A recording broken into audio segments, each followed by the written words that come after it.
Hello, and welcome back to the True Crime Guys podcast. I'm Lauren. And I'm Michael. How's everybody doing? You guys pacing your house yet? Like one of Joe Exotic's tigers? Nah, man. We're just chilling in quarantine. Yeah. Just chilling.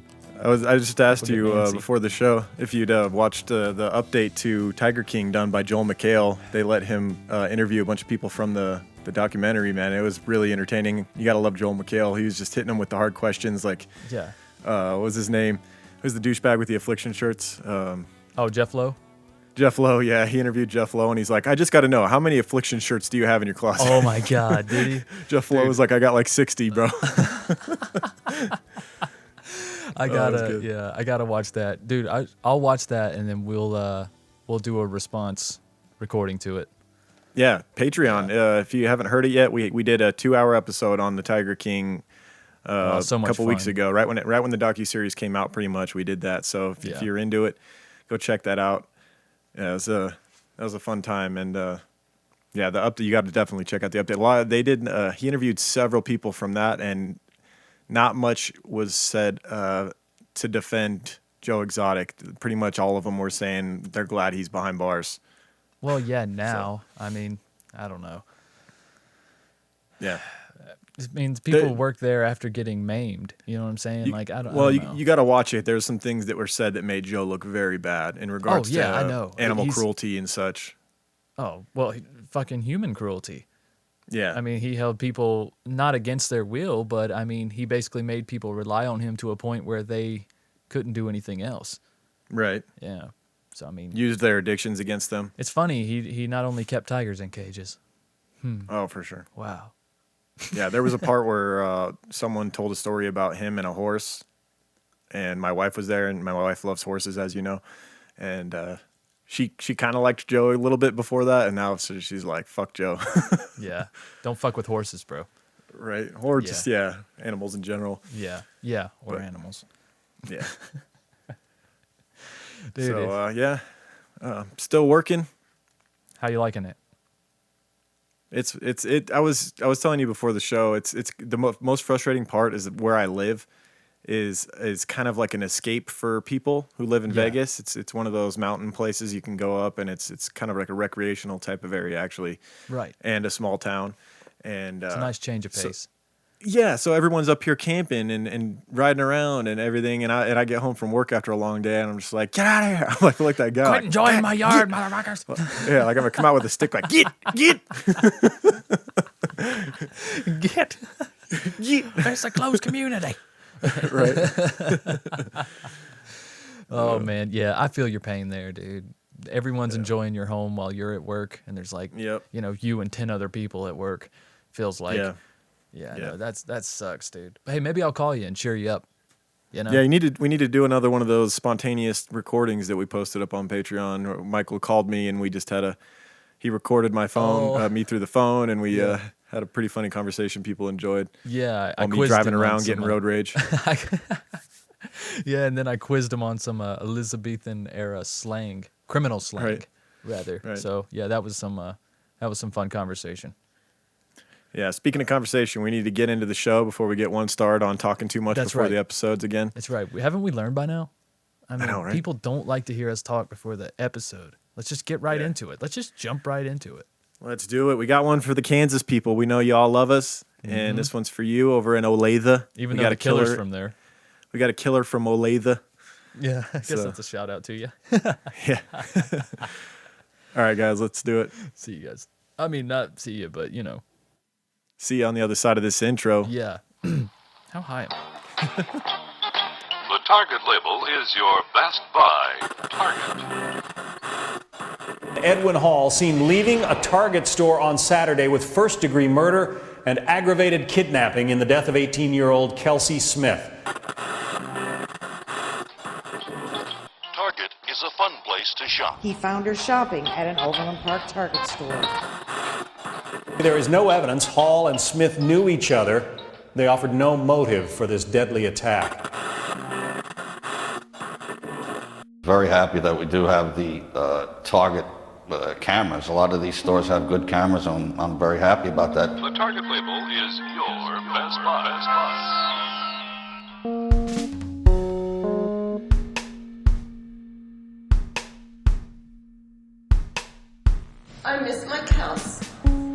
her laughter, her smile, her loudness. I miss my baby girl. I am so sorry for what I've done. That's it. That's all I can say.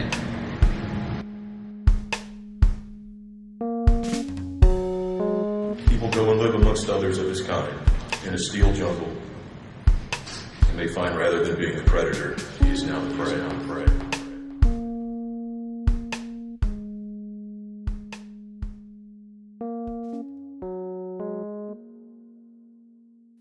All right, our case this week comes out of Kansas.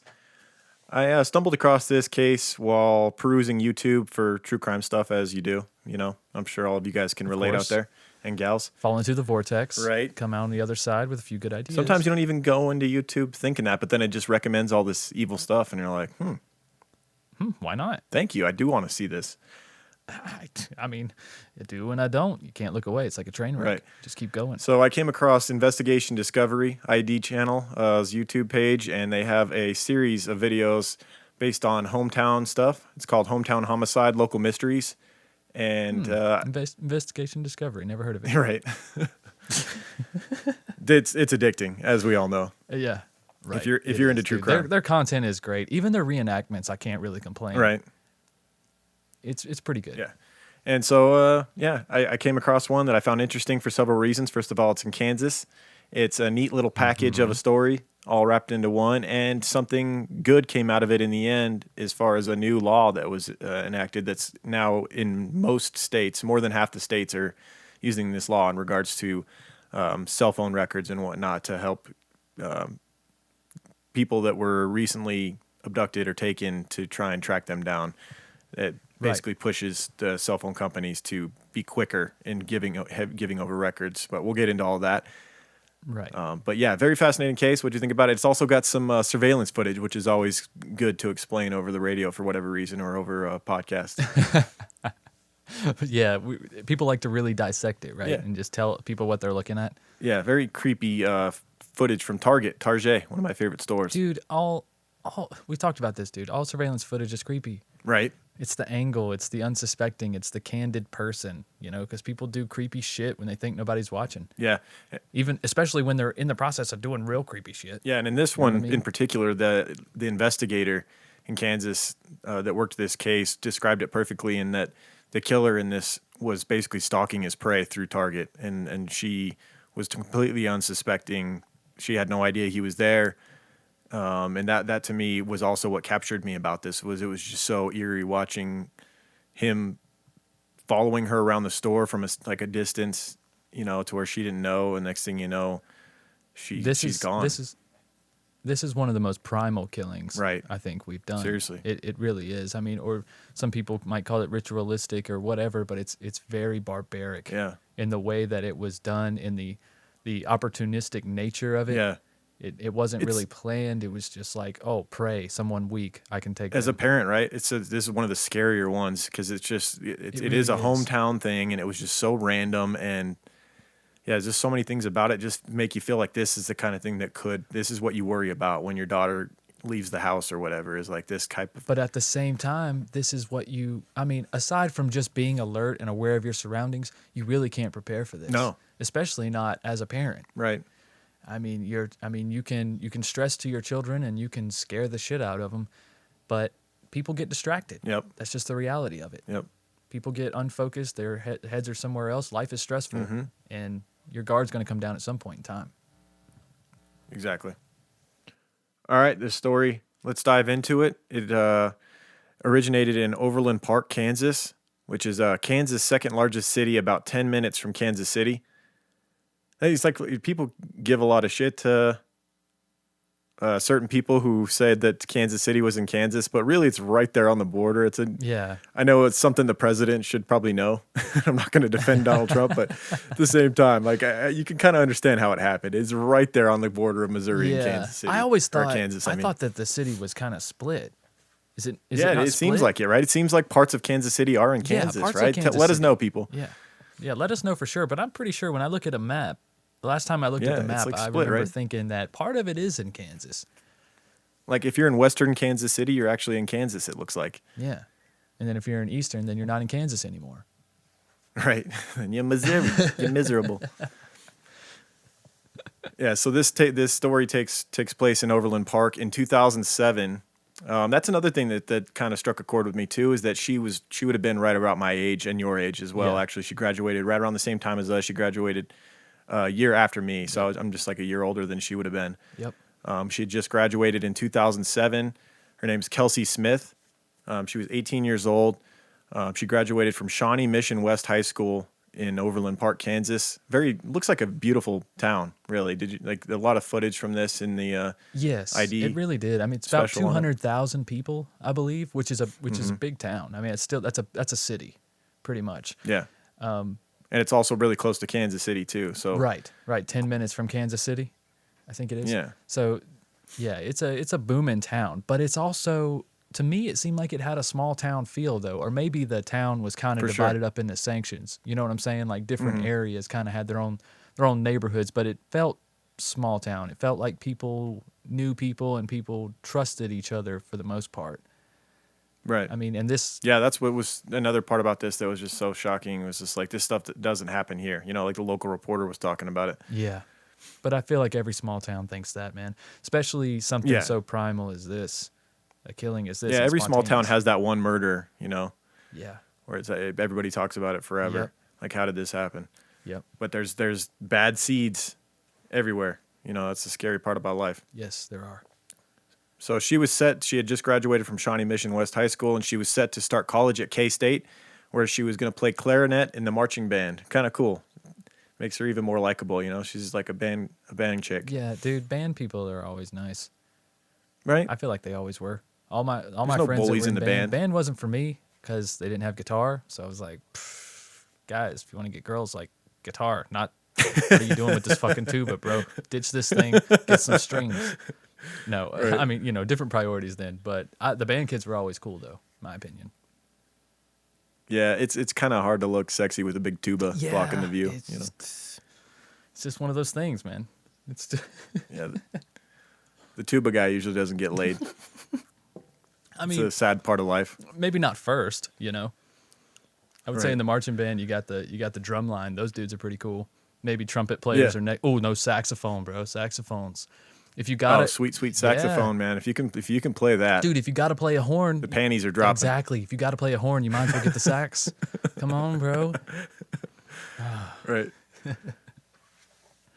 So yeah, she was set to go to K-State and play clarinet in the marching band, and on Saturday, June 2nd, 2007, she left her house to go to Target, where she planned to buy her boyfriend a gift for their 6-month anniversary. Not a thing, though. I remember those days. You remember that? The 6 month, like when every month was like a big thing when you first get with somebody. Dude, no. Let me tell like you my something. wife and I, like at 3 months, we had an anniversary, 6 months, and then now it's like we forget when a year anniversary comes up. Our marriage anniversary, all that stuff just kind of goes by. Valentine's Day, it's not a big deal, thankfully. Yeah, because you're just living life, just man. a money grab. You're just living life together. Yeah. You know, relationship is enough work. Like a relationship that works and a relationship that you're happy in takes so much work every day. So it's just, you know, that you have. But back in 2007, this easily could have been my wife. She could have been. I mean, that was like right around the time we got together, and we were doing the whole 6-month anniversary stuff. I remember I got her like a piece of jewelry or something for 6 months. Nice. But yeah, that's where Kelsey was. She was at a Target, finding something for her boyfriend. They were going to be meeting at her house at 7:30. She was at the Target at about 7 p.m. Wandering around. She was caught on surveillance wandering around the store, and later we'll talk more about the surveillance footage because she was basically being stalked walking through this Target by her eventual killer. Dude. What's up? I'm sorry. I just realized that this happened on Saturday, June 2nd, 2007, right? Yeah. That is the day that I got married. No way. I was getting married on this day. Oh my God. Yeah. That's that is eerie. Yeah. I was getting married. Holy shit. That's crazy. All that talk about anniversaries, and this is your wedding anniversary. I mean, it's the day I got married. Exactly. Yeah, that's nuts, man. Wow, I just realized that. That's wow. Wow. What time did you get married? That'd be eerie if literally this crime was occurring as you were. Yeah, let's try to line this up with one of the best days of my life. Let's see. Well, we've covered killers who have been born on the same birthday as us and all that stuff. Yeah. Our kids. So yeah, I don't care about my birthday. Yeah. I would say in the morning. I'd say probably so like. This happened in the evening, so. Yeah, probably 11, 12, I would say. Yeah. Got married. It actually rained a little bit that day, but it like as soon as we came out of the church, it was like I remember it stopped raining, and it was just like sunny and humid. Wow. Wow, this was going on. So that's definitely. What are the fucking odds we pick a case and it occurred on the day you were being married? I know that's creepy. Until I saw it written out, it just didn't click in my head. Yeah. Eerie. So this was their 6-month anniversary of dating, and she's walking around this Target. She's on the phone with her mom, pretty much the whole time. And after finding what she wanted, she ended the conversation with her mom as she approached the checkout stand. Her boyfriend, as we mentioned, was going to be meeting her at the house about half an hour after this. However, she never made it. At 7:30 p.m., Kelsey's boyfriend started calling her from her house. However, she wasn't answering, which was not like her. It wasn't like her to not answer calls, and the house was only 8 minutes from the Target where she'd last been seen. So by 8 p.m., he was concerned enough that he actually decided to call her father, who was, in fact, a police officer at the time. So that gets things moving. Yeah, that got some stuff moving because he was interviewed in this little video that we watched on Discovery ID, and he was talking about they had this rule, in town, especially in law enforcement, and their kids always know where your kids are, which is a rule everybody should have as parents. Always know where the kids are. Yeah, that's just good parenting. Yeah, for sure. And so when she's not answering the phone and he doesn't know where she is, he freaks out and he actually starts calling different agencies and hospitals, getting the wheels in motion. And you imagine the wheels are extra at work for a police officer's daughter who's missing. Absolutely. And approximately 4 hours later, her car, a 1990s era Buick Regal, would be found abandoned outside of the Macy's in the parking lot of the Oak Park Mall across the street. So the area where this Target was a large shopping area. There's a mall right across the street from it. And at the time, it was a Macy's. I believe it's I was looking at Google Street View, and it's not a Macy's, and it's a Dillard's or something like that. Oh, okay. But same type of store. Yeah. A Well, it could have large been a department Macy's. store. Those stores change names so often. Yeah, and that's not where she had parked initially. So someone had parked her car there, seemingly, whoever had committed this crime. She was nowhere to be seen, and the signs were not good. They were ominous. The fact that her purse, wallet, and all of her items that she had brought with her were still in the car. Never a good sign. Yeah, that narrows it down right there. Not a robbery. This person had malintent. Yeah. Yeah, so right away the police knew that they had this car was part of a crime scene. They taped off the area and began a thorough inspection of the vehicle, including dusting for prints and collecting anything that might have had DNA on it. They then turned to Target surveillance footage. They initially called Verizon Wireless, and they started trying to acquire basically the cell phone records that are pinging off the towers, right? Exactly. They were trying to get basically the information on where her cell phone was last pinged off of which tower, so they could narrow down where she might be. If she was being held captive somewhere, right? They thought maybe Verizon cell phone records could narrow down, the area where she is at this moment. But at that time, that was not the law. They didn't have to provide that information, right? Exactly. The way the law was written is they may provide it, but they don't have to provide it for law enforcement. So that's part of why this case is so important, is that helped to change that. And on the other hand, you can kind of understand the phone company at the same time. This is worst case scenario. But I mean, you don't want for instance, you don't want your brother-in-law who's a cop to be able to call Verizon and be like, oh, I need so-and-so's information. I want to know where they are. You know what I mean? It's none of his damn business. Yeah, maybe he's like the drunken sheriff. Right. It's got his ex-wife that he used to beat on, and she's seeing somebody else, and he wants to track her down. Exactly. You don't feel like that your in position, your GPS position should ever be tracked without your permission. I mean, I know it is, but I'm just saying it shouldn't be that easy to obtain that information, in my opinion. Even though this case went terribly, and if this information was able to be obtained, it could have went a lot differently, or at least obtained quicker. It could have went a lot differently. Yeah, you'd like to think they wouldn't have had a chance to catch him in the act, where she ended up being found. There's a good, and maybe stop him before he was able to kill her. There's a good chance, in my opinion. I mean, You think so? I don't know, because we'll get into the more of the finer parts of that, how that works. But the technician basically had to go out to the tower, and that's how he was able to get the triangle zone where he told the police to search. Right. So I don't think it could have the wheels couldn't have gotten in motion quick enough to get the technician out to the tower to give you a more finer point on where to search. So I don't know if that could have been done before it was too late. It just depends. I mean, if it could have been, yeah, I know that's a long process, but if the whole process starts an hour, 2 hours sooner, yeah, I mean, how detrimental could that have been? Right. Well, that was a point of contention in this story. It was a big controversy. Why weren't they providing these records quicker? They could have maybe saved her. Yeah. And luckily, things have changed since then to help, prevent things like this from happening, or to help capture someone before they are killed. Right. So what the police then did was turn to target surveillance footage, which is all they had to go on at that point. Which was very good, though, in my opinion. Oh, dude, Great. yeah, Target is they're state of the art when it comes to their security. They actually have their own forensic services division, which I didn't know. I did see something.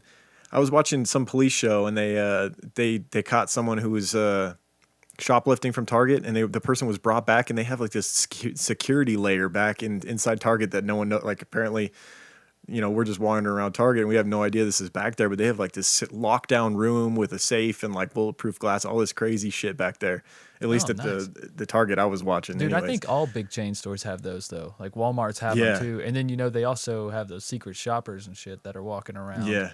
And there's a lot more infrastructure in place than you realize. Oh, a lot more stuff hidden back there. For sure. Yeah, so the police went to Target, and the Target stores use a large array of video cameras. These can often be enhanced internally through their forensic services division. The surveillance footage showed Smith parking her car, entering the store, calling her mother, and selecting the items that were found in the car. So you see her wandering around the store, and at first it seems benign, like she's just wandering around shopping. But then you look closer and you see that she's in fact seemingly being stalked by some man. Right. The video footage revealed that a male who was white in his early 20s, wearing a white shirt and dark shorts, had entered the store approximately 30 seconds after Smith had entered. The man seemed to be in every aisle that Smith had visited and appeared in almost every part of the footage showing her, but at a discreet distance. And she never really noticed him. She was busy trying to pick, a gift for her boyfriend. Right. But, too, she was kind of on a time crunch, too. Yeah. She was kind of in a hurry. She wasn't really... use the word wandering around, and I know what you meant. Like on the cameras, it looks like she's just wandering around, but I think she was actually pretty narrow focused on where she was going. She probably knew what she wanted. She just didn't know exactly what aisle it was on. Exactly. She had to go find it. Exactly. But that's the vibe I got. Because she seemed like, as she's walking around, her head's kind of like. You would hope. You would hope she knew, but... right? Because she was meeting her boyfriend for their anniversary dinner or whatever in 30 minutes. Like you would hope she already knew what she was getting him. Otherwise, it's a pretty last minute gift. Yeah, she already had. Think she was going to plan on wrapping it on the way over or what? Right. Exactly. She's just going to give it to him. Yeah, we've all been there. Right.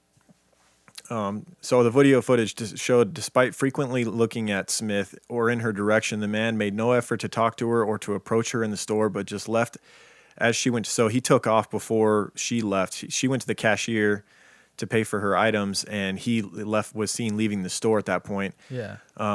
Which makes sense if you're trying to abduct somebody. You want to be in the parking lot waiting for them instead of following them out the store. Then you're going to be seen on the cameras actually doing the abduction. Yeah. So the footage captured a clear picture of the man walking out of the store as she was at the checkout counter.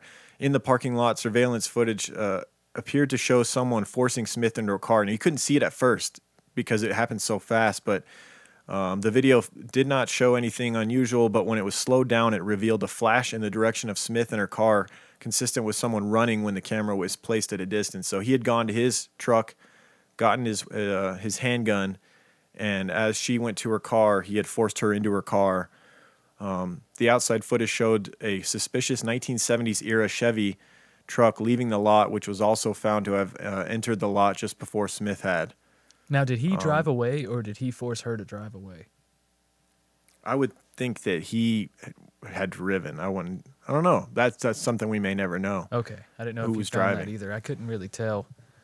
I didn't know if he drove the car across the street to the Macy's or or whatever. Yeah. Yeah, the Macy's surveillance footage showed that Smith's car had been left there at 9:17 p.m., about 2 hours after it had departed the Target lot. So he forced her into her car. One of them drove. It easily could have been her. You know, he could have just kept her at gunpoint and told her where to drive. You know, that's been done before. Mm-hmm. Yeah, absolutely. And then so the car would be dumped back off a little over 2 hours later. A figure in a white shirt and dark pants was seen leaving the vehicle and running toward the street. So he parked it across the street in that Macy's parking lot, not far from the Target. That kind of, I wonder why he did that as well.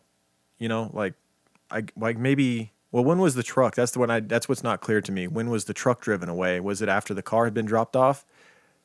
I guess so. I guess maybe because then that makes sense. If you would take her car back to the area, then get in your truck and leave, right? Yeah, his truck should still be at Target. Yeah. Yeah, so his truck, the footage of his truck driving away must have been on Target's footage. Mm-hmm. Yeah, so the figure in the white shirt and dark pants was seen leaving the vehicle and running towards the street, though it was too dark at that time to determine if the figure was that of a male or female. The person's clothing seemed to match that of the suspect at the Target earlier in the footage following her around. While the video of the man was released to the media, it generated hundreds of tips, but the leads were too general to be useful initially. So they dove deeper into the forensics of the car. When the car was checked for evidence, fingerprints experts isolated all of those who had legitimate reasons to be in the car, such as Kelsey's family, friends, and boyfriend. As a result, they found unidentified prints on the seatbelt. He put a seatbelt on? What a douche. He did. Yeah. I'm glad. I found it very odd that you could get fingerprints off of a seatbelt. You know what I mean? Like, that's just something. Why? I could see how you could make that mistake as a criminal. How could you, just the material of it just seems like, how can you lift prints from that? You know what I mean? Yeah, I got you. But it was an older car. And you know those seatbelts, like they get smoother and smoother over time. They really do. Yeah, they get like a film. Yeah. They get like a waxy film on them. They do. They wear out. And That's this was a was. early 90s car, 2007. So this car was approaching 20 years old. Yeah, she had a very modest vehicle. Her parents must have kept her ego at bay, like we did. Is that how you do it? We've talked about it before. I had I think it was a 1987 Mitsubishi Mighty Max was my first vehicle with Bondo spots. It leaned to one side. Yeah, hell yeah. So she's driving a 90s car in 2007. You know, humble beginnings there. Yeah, I was driving actually a 1989 Isuzu Trooper in 2007. So I feel her pain. Oh, the old Trooper. Did it at least have a sunroof? It did not. No. Oh man, you got screwed. No, it was the old boxy ones, man. Had like the little tip meter in it. Tells you if you're tipping over too far because they're so damn top heavy. You're riding down like the interstate on a windy day. It just feels like you're driving a billboard. It sucks. You can only do like. It would 60. tell you if you were about to flip. Yeah, there's down. like a little. I don't. What's the word? I feel so stupid not knowing the exact thing, but it's like a tiltometer pretty much, and it tells you like, I'm serious. People are gonna ride in. They're gonna be like, dude, those things are dope. But yeah, but no, mine was broken. So the glass was actually cracked on it, and it was stuck. So it wasn't. Oh man, no good. you didn't even know if you were about to flip or not. Oh, that you sucks. know, you know. You survived somehow without the tiltometer working. That's amazing. Yeah. We're all lucky to have Michael here without the tiltometer. Hey, I'm blessed. What can I say? Right. That's something you tell your kids someday. Back in my day, my car was so shitty, I had a tiltometer. Told you we didn't don't even know about that. No, they didn't have this fancy independent suspension. No, it totally did, right. probably. Yeah, so that still amazes me that they were able to lift prints off of the seatbelt. Yeah, it didn't match anyone that should have been in her car. You know. Yeah, that is. And that's impressive. what definitely ended up being kind of a smoking gun in this case was those prints off the seatbelt. Oh yeah. Hard to despite efforts. Yeah. Despite efforts by local law enforcement and eventually the FBI, it took Verizon Wireless 4 days to hand over the cell phone records to investigators, which caused much controversy over the delay, which we've discussed briefly. Those records, had they been provided right away, had they been able to provide those right away, had they been able to pinpoint the location where her cell phone was last used right away, which included a technician going out to the tower. Right. And I don't know what he had to do, but, so I don't know how quickly it could have possibly been done. But finally, after 4 days, unfortunately, a technician was able to pinpoint a cell phone tower and told investigators to search a 1.1 mile north of the tower. That's where this technician said, that's around that area, 1.1 miles north of this tower is where you need to search. That's where the cell phone was last used. Mm-hmm. And so they began their search on June 6th, 4 days after after Kelsey went missing. At approximately 12:45, they searched the area where the technician told them to search and scoured the area. And it only took them 45 minutes after they began their search of this area to discover that Kelsey was in fact deceased, and they found her body in a wooded area near Longview Lake in Grandview, Missouri, about 18 to 20 miles from where she had been abducted. So the cause of death was determined to be strangulation. She had been choked with her own belt, and the autopsy also showed that she had been sexually assaulted. So it was your sexual sadist type of murder. Right. Or this is the type of person that you're glad got caught quickly, because this easily could have been a serial killer. Just the way that this whole thing went down, I don't think that this person was going to stop. I don't either. This may have been his first. Hopefully it was his first, and luckily it was his last, because he would have kept going. You know how all the serial killers, they catch a break. I'm so glad this dude did not. Right. You know what I mean? It seems like they all catch that break early on. They could have stopped it. Well, in 2007, bitch, we stopped that shit. That's why you ain't hearing much about serial killers anymore. It's like people. Yeah, if this guy was around in the 70s, this would not have been his first, this would not have been his last. No, for sure. No, absolutely not. Because without the cell phone tower, you have no idea where to even begin to look for a body. And if you have no body, you know what I'm saying? It's kind of hard to pin It's hard to convict anybody. That's right. Even if you know they did it. Yep, that's right. Police noted also from the crime scene that there were sticks placed on top of Kelsey's body, allegedly in the shape of a pentagram. So they thought that there was maybe some sort of sacrificial overtones to this. This dude seemed like a Ramirez wannabe, man. Didn't he? Yeah, he for really sure, did. for sure. He was like a Richard Ramirez wannabe. It's just so unoriginal and just a piece of shit.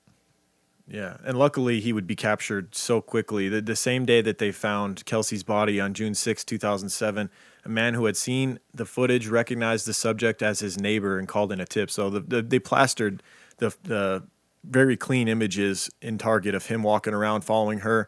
The best image was him walking out, and you can see his build, much of what his face looks like, what he wears, which he dressed kind of raggedy, so just his whole vibe. I'm sure the neighbor recognized right away, and then also the truck.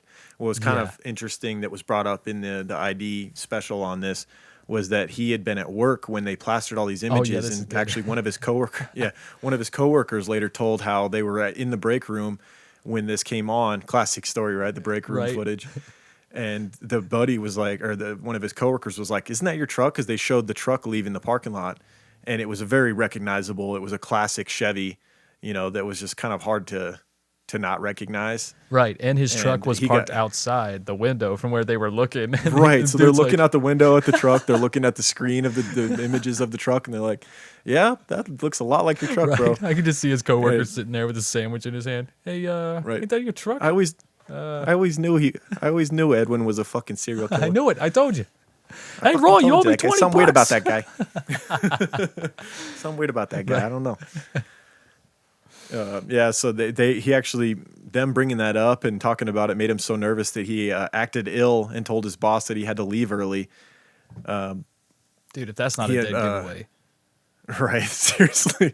Dude, well, that's not my truck. What are you talking about, bro? I'm not feeling so good. I gotta go. Yeah, it's like from a bad fucking 90s movie where somebody's like acting and somehow all the characters believe him and they're just like, wow, they're being so weird. I don't know what's going on. For real. Yeah, this guy was doomed from the start. You don't stalk someone at Target and then kill them and get away with it. There's just too many cameras. I know. This dude ever seen the news or anything? For real. Jeez. He just thought he was so slick. Maybe he was just one of those narcissist serial killer, soon-to-be serial killers that just thought that, he was too smart for everyone to catch him. I think it's either, I've come to two conclusions. It's either that or it's the fact that maybe this was a ritual killing and he believed in it that much that he really didn't give a shit. Because whatever power or blessing or protection or whatever the hell he thought he was going to get, he thought it was worth it. Was going to get him out of the trouble. Yeah, he thought afterward. Exactly. He thought it was going to be worth it because he did everything, to this certain formula or whatever. I don't know, but it has to be one of those two because it just doesn't make sense. Yeah, it just doesn't make sense. It's too. So around the time that they were finding Kelsey's body in the woods on June 6, 2007, a man had called and said that he believed that his neighbor was the man that was seen on the Target cameras and whatnot.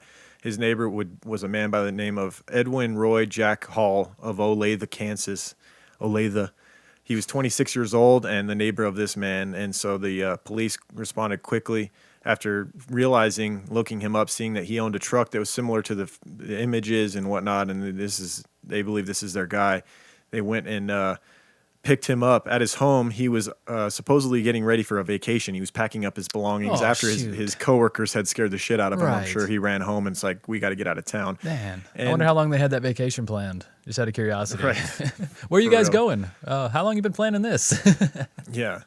Yeah, and if you already don't think he's enough of a piece of shit, he actually had a wife and son as well that he was planning on leaving town with.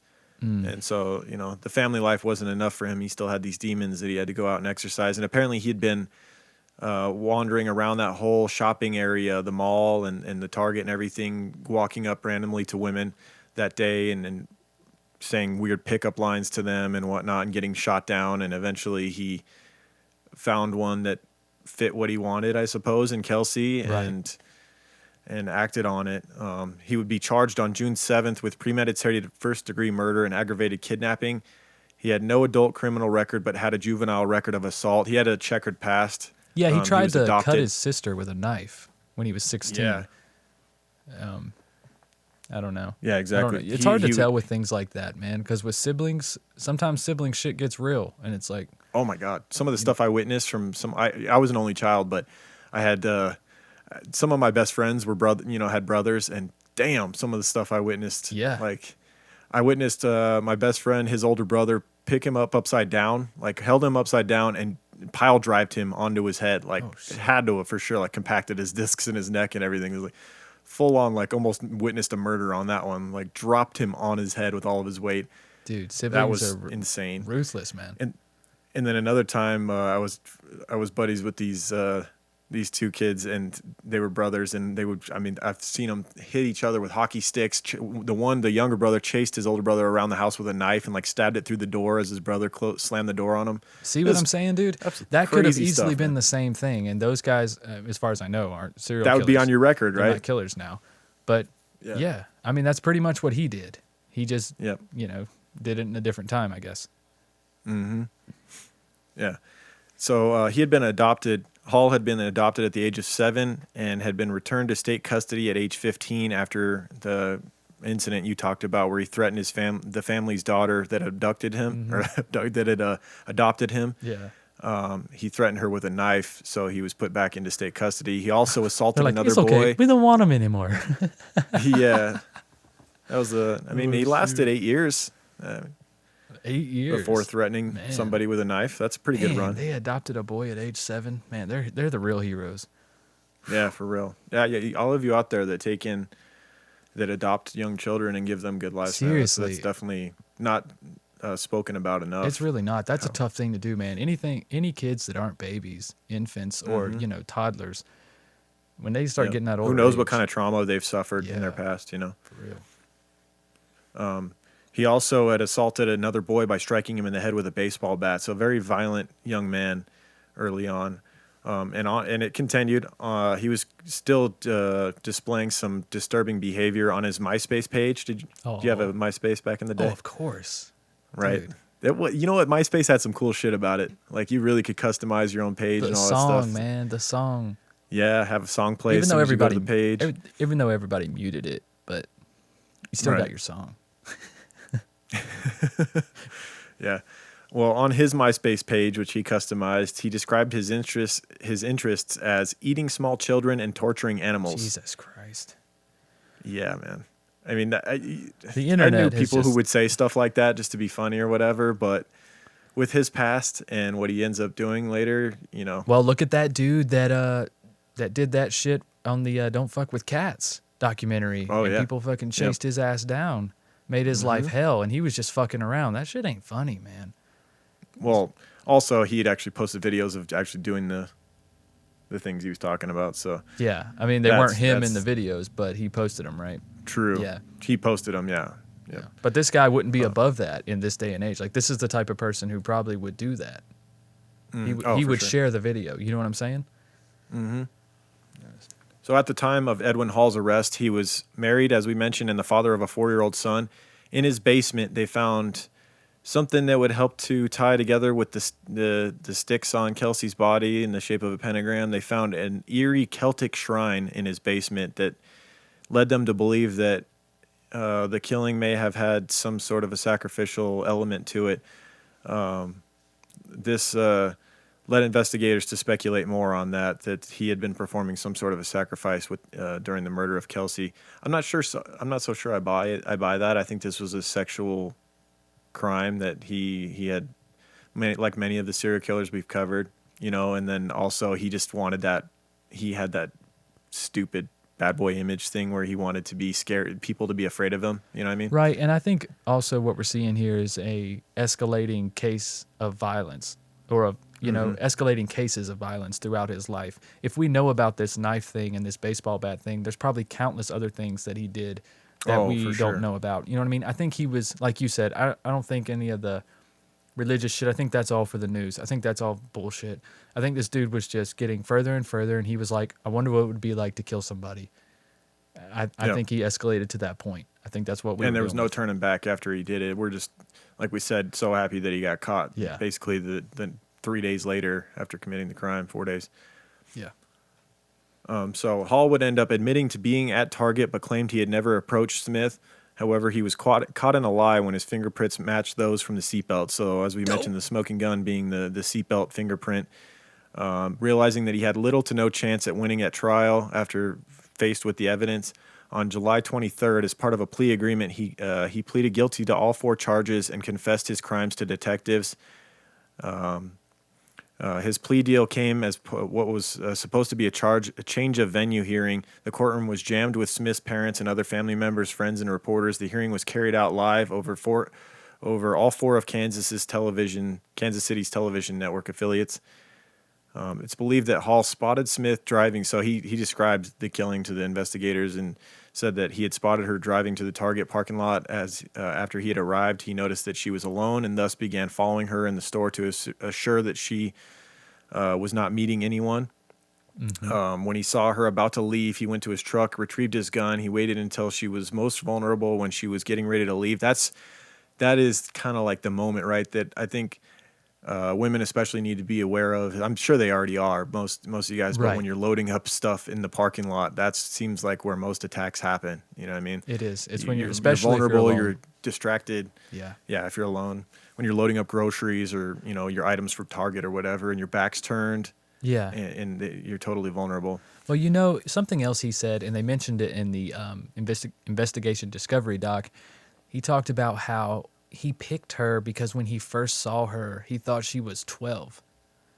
That's bullshit. How does a 12-year-old drive himself to the store? Like, what does he gain? Like, what I couldn't fathom is why say that?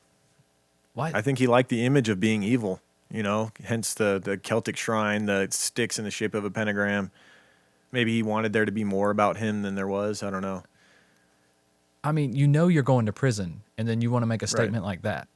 I know, right? That's just, how you're treated in prison when you're a child molester. Yeah, this dude was just not bright. It does seem like a stupid thing to say, for sure. Yeah.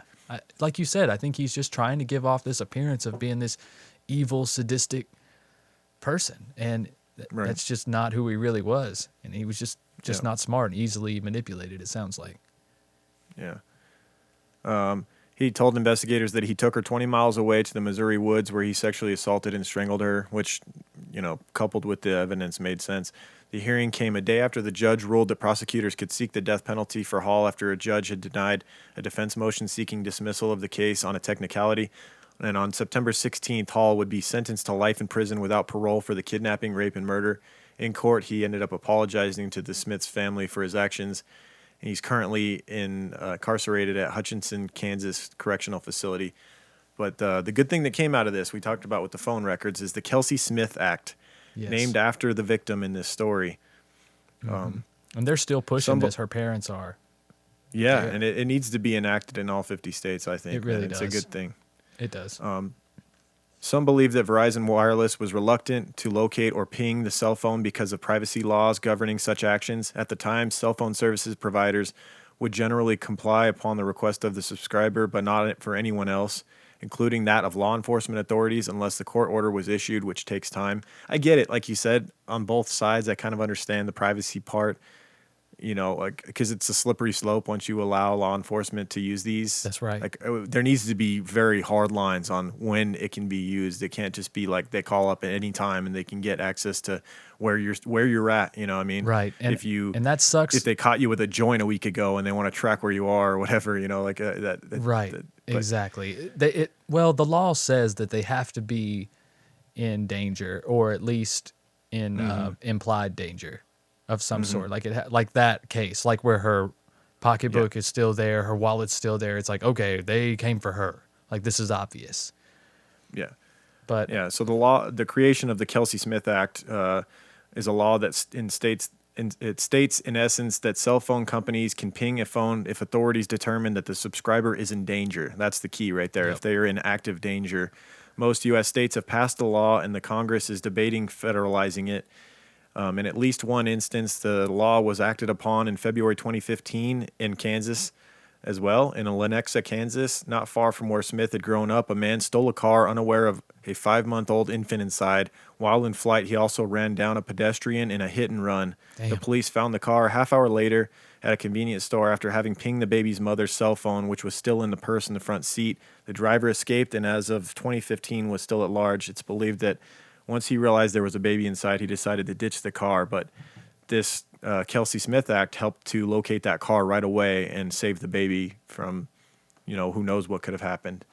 That's awesome. But so does but I think a lot of car companies help that too, like with stolen cars. You know what I mean? We've had OnStar for how long now? You know what I mean? And like GM vehicles, and most companies have the ability to track your car. Most cars come with navigation or the ability to have navigation now, I think. Exactly. Of some sort. But it's way better to track a cell phone because people are most likely not going to be without their cell phone. But I think that law will be federalized before too much longer. I mean, it just makes sense. And I believe it's in 26 states now. We can burn through them. Kansas, New Jersey, Nebraska, Minnesota, New Hampshire, North Dakota, Tennessee, Hawaii, Missouri, Utah, West Virginia, Colorado, Nevada. Hey. In 2013 got in on it early on. Rhode Island, Oregon, Pennsylvania, Arkansas, Iowa, Washington, Louisiana, Delaware, Indiana, Virginia, Alabama, Kentucky. And there was one other state that had just joined actually in March of this year. I forget, but was the 26th state to join in on the party and get in on this very important act, I believe. North Carolina said, "You ain't tracking my phone, boy." Damn, that's my business. We don't. Right. Who I abduct is none of your damn business. That's right. Damn, know too much about me already. This goddamn Google on here comes on every time I say something. Yeah, I know. Sorry, I got so many grandparents to mock. It's just too easy. Right. But, you know what they could do? They could just track your scent if you were wearing Oh My Gaia. Just get some scent dogs and just give them your Oh My Gaia deodorant if you have it, and then they'll find you in no time, man. Those bloodhounds, can't beat those guys. That's all you got to do. It's quicker than pinging cell phones and shit, man. Takes too much time. That's right. Get the bloodhounds on the Oh My Gaia scent. Exactly. And I know what you're thinking. Oh, shit, what if I go lost and I don't have Oh My Gaia? Well, that's okay because we're here to help you. We're true crime guys. Exactly. You save 10%, right? You save 15%, man. 15%? 15% off. Wait a minute. Let's explain what Oh My Gaia is, Lauren. I think you're getting way ahead of ourselves here. I don't think people have heard this ad before. Oh My Gaia is an innovative, all-natural deodorant, fragrance, and beard oil company specializing in paraben and aluminum-free products. Their innovative line of deodorants inhibit the growth of odor-causing bacteria while maintaining effectiveness. At Oh My Gaia, they use only all-natural, paraben, and aluminum-free organic ingredients in all of their products. The aluminum-free, that's real key right there. Paraben's bad, too. Paraben and aluminum. But none of that in these. And, guys, there's tons of scents to choose from. There's definitely something that will tickle your fancy, I promise you. There's vanilla, cherry almond, sandalwood, lavender, lemongrass, Egyptian musk, coconut, dreamsicle, leather, lumberjack, honeysuckle. All kinds of stuff, guys. And we have our very own scent called True Crime Pine. It's got our old school podcast logo on it. It's dope. I love it. I keep at least one jar on the dresser all the time. And guys, you can get it's a must for all of your medicine cabinets. You got to have a jar of it is True Crime Pine if you really love us. That's right. That's right. Are you even really a creeper? You know? Yeah. So, you must walk around smelling of our essence. That's right. Get with it. It's not creepy. That's not creepy at all. But speaking of creeper, you can use the word creeper for 15% off your order at shop_ohmygaia on Instagram or ohmygaia.com. That's OHMYGAIA.com. Do it, guys. You will be glad you did. That's right. I want to thank these people for going and taking the time to write and rate our show on iTunes in the past week since we did our episode. Miss Hollywood in the U.S. said, thank you. I work 12-hour shifts and love your podcast, love your personalities and how you present your podcast. Thank you very much, Miss Hollywood. Miss Lib43 in the U.S. said, thanks for this podcast. Been listening since the beginning. By far one of my favorites. That's awesome. Ooh, you really stuck with it, huh? You're a trooper. Yeah. And lastly, Megatron12348484. Yeah, sounds right. Yeah. Said we're the real deal. Gave us a 5-star review. Said this podcast is it mostly because the people speaking about the killers don't sound like actual killers. We're not monotone. Right. So we do appreciate that. Well, we're running a long con with that sort of thing. I mean, that's exactly what we're going for. Yeah. Although we did just say that we want you guys walking around smelling like our essence, which is kind of creepy. Dude, that's such a thing a serial killer would say. Right. Maybe we'll cut that out. No. Leave it. Okay. They got to know what they're dealing with. That's right. They should know by now. Right. All right. So guys, follow us on Instagram, on Twitter, and at Facebook. At True Crime Guys on all this. You guys know how to do social media. Just search True Crime Guys. We're there on all the platforms. Also, patreon.com/truecrimeguys if you want to get a ton of extra episodes that may never be released to the freeloaders ever. Maybe. Who knows? And we're adding extra content. I'm probably going to call Lauren this week and bug him at work. Maybe give him some stupid trivia or something. Either way, we'll have fun. And it'll be on Patreon. Yeah, there's all kinds of fun bonus stuff on there for $2 a month. You get access to all of that. Oh yeah, absolutely.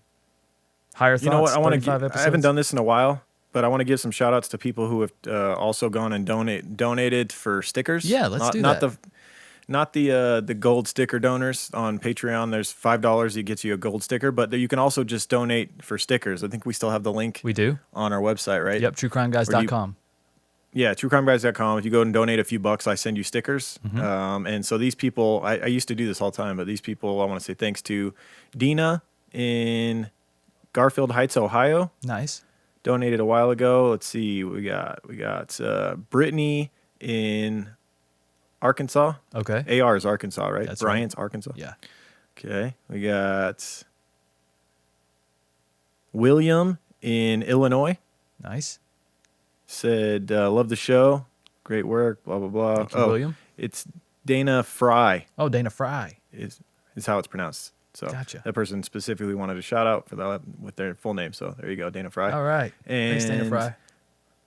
Leontine in Temecula, California. Thank you guys for donating for stickers. If you want to do that, go find the link. We do have the Galaxy stickers available and the I'm a Creeper heart sticker. Oh yeah, the heart with the headphones. Those are the two that we still have. Yeah, the heart with the headphones, with the classic design. Yep. Yeah, good stuff from Kristen G. Yep. Kristen G on Instagram. We really appreciate all her designs. Oh, and guys, one last thing. Go check out our new show called Strange and Unexplained. It's available wherever you're listening right now. The first 2 episodes are out. So we'd really appreciate it if you guys go check out that show and review. And episodes will be released on Monday. And the new episode that will be released this coming Monday, Lauren will have a special spot in, and maybe for the whole future. We'll see how it goes, you know? Hell yeah. Maybe we'll keep that spot warm for him, kind of speak his piece in the new episode, which I'm super excited about. Yeah, no, it's a great show. Definitely check it out. It's Michael's baby, and I think he's doing great work on that show as well, and I'm happy to have my small role in it as well. So. Hell yeah. Thanks, bud. It is a True Crime Guys production. It is. TCG. Check it out. Yeah. All right, guys. Well, that's about it. We'll see you next week. Keep creeping. Yep, keep creeping, guys. True Crime Guys. In the desert, we like a mirage. It's okay if you clicked on us because you thought we was True Crime Garage. Now we ain't mad at you. Sit down, let us talk at you. I'm talking to the creeper army. We out here making murder, get murder, get murder. True crime guys in the desert, we like a mirage. It's okay if you clicked on us cause you thought we was True Crime Garage. Now we ain't mad at you. Sit down, let us talk at you. I'm talking to the creeper army. We out here making murder charming.